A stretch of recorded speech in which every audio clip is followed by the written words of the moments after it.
Le matin du 26 août 1786, Charles-Alexandre Calonne, contrôleur général des finances et ministre d'État, doit se rendre auprès de son roi Louis XVI afin de lui remettre son rapport sur la situation financière du royaume.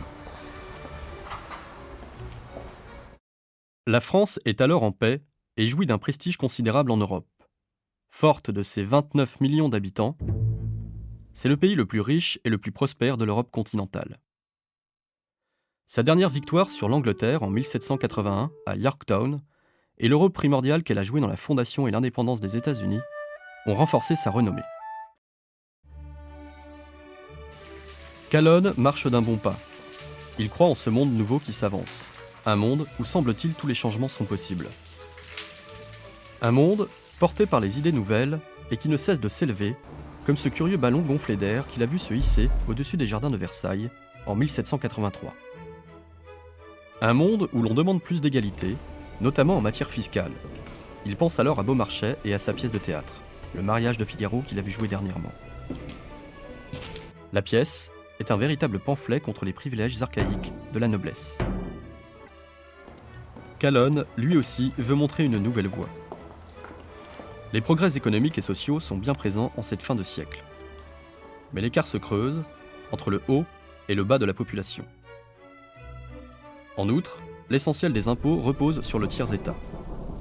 Et depuis quelques années, les mauvaises saisons se succèdent et provoquent des crises de subsistance. D'autre part, les caisses de l'État sont vides et l'on reproche vivement à la cour, et particulièrement à la reine Marie-Antoinette, d'aggraver la dette de l'État. Le déficit budgétaire est devenu très préoccupant. Le financement de la guerre d'Amérique n'a rien arrangé. Les chiffres sont implacables. En monnaie d'époque, cela représente 130 millions de déficit.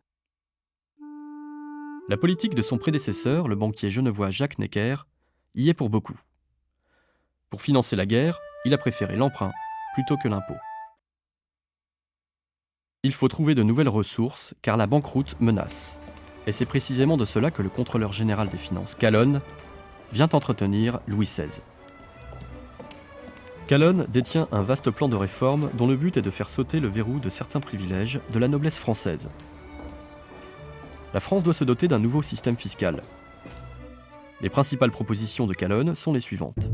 Création d'une banque d'État, suppression des barrières douanières intérieures, diminution de la gabelle et création d'un impôt permanent frappant tous les revenus fonciers sans distinction d'ordre, qu'ils soient roturiers, ecclésiastiques ou nobles. Rappelons que la noblesse et le clergé ne payent que peu ou pas d'impôts, et que l'un et l'autre tirent leur richesse des propriétés qu'ils possèdent.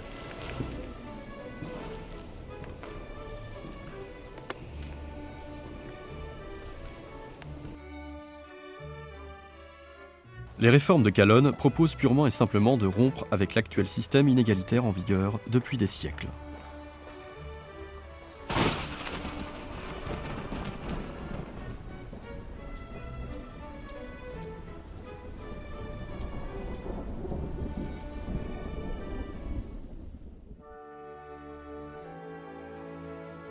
Le 22 février 1787, l'Assemblée des notables se réunit à Versailles à l'Hôtel des Menus Plaisirs. Les 144 membres de cette assemblée consultative, rassemblant le haut clergé et la haute noblesse, rejettent en bloc les réformes de Calonne. Pour eux, il est inconcevable de toucher au moindre de leurs privilèges, et encore moins de leur imposer un impôt permanent.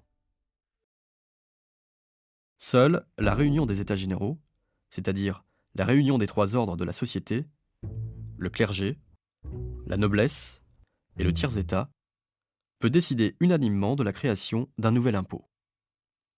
Or, il n'y a aucune surprise à attendre de cette réunion, car seul le tiers-État aurait intérêt à voter le changement du système fiscal français. Malgré ses efforts, Calonne doit quitter son ministère. La fronde aristocratique a eu raison de lui. Plus tard, son successeur, Loménie de Brienne, va subir le même sort lorsqu'il décidera d'une part d'augmenter le droit de timbre sur les actes notariés, et d'autre part, lorsqu'il poursuivra la politique de Calonne qu'il avait lui-même combattue auparavant. Enfin, les parlements des 12 provinces de France, contrôlés par la noblesse dite de robe, vont s'unir contre l'autorité royale. D'abord pour refuser les réformes fiscales diminuant leurs privilèges.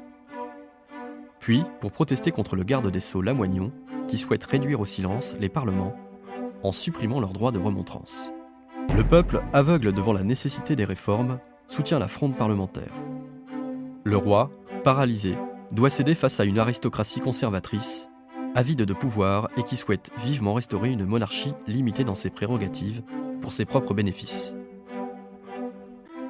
Face à cette impasse, le roi n'a plus d'autre choix que de réunir les États généraux.